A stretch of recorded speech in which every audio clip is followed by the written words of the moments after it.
Good morning. Welcome again to Morning Devotions, and thank you again so much for our time together. It's a beautiful Palm Sunday. We'll see you in all the services today. It's going to be a great time as I begin to show you. I'll start with the first point.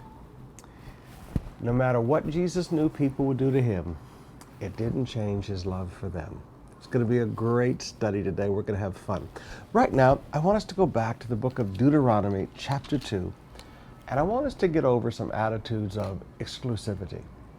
Sometimes as a Christian, we know the promises of God for us. We know what God has promised us, and we don't understand that God has also made promises to other people. And we get this kind of exclusivity mentality in our mind that somehow we're the only ones that God blesses. But I want you to understand something. God has his children, and you're not the only child of God around. Now, if you look with me in Deuteronomy chapter 2, beginning with verse 2, the Lord said to me, "You have made your way around this hill country long enough. Now turn north. Give the people these orders. You are about to pass through the territory of your brothers, the descendants of Esau." These are also the people of God. These are descendants of Esau that God made promises to. Esau, I'm going to bless you, who live in Seir. They will be afraid of you, but be very careful. Do not provoke them to war, for I will not give you any of their land, not even enough to put your foot on. I have given Esau the hill country of Seir as his own. You are to pay them in silver for the food you eat and for the water that you drink. Now look down at verse 22. The Lord had done the same for the descendants of Esau who lived in Seir when they destroyed the Horites who were before them. They drove them out and lived in their place to this day. Now, brothers and sisters, God gave land to the descendants of Esau. Verse 5, verse 12. God gave land to the descendants of Lot. Verse 9 and verse 19. And God told the people of Israel, now listen, you just need to understand some things here. I gave this to them. Just like I'm giving you the promised land, I'm giving this to them. So, he said, be careful, because they're going to be a little afraid of you. Be careful.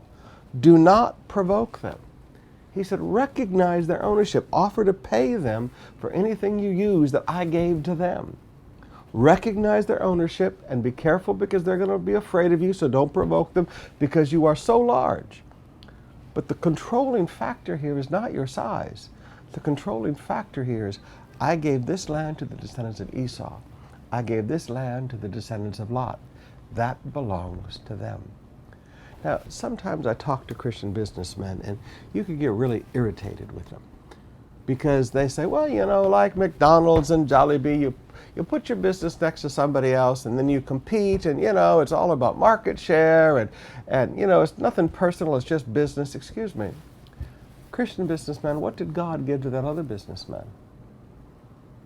We are not swimming with the sharks. These are our brothers. These are our brothers and sisters. Now, I would challenge some of you businessmen to quit being a businessman and start being a Christian first, and recognize that God has given things to people. And what God has given to them, you need to recognize the ownership of, and even if you're bigger than them, so they're a little afraid of you, you need to be very careful not to provoke them, because God will not give you what God gave to them. Let's get over our attitude of exclusivity and recognize that God has blessed a lot of people. Let's recognize the blessings that God has given to others.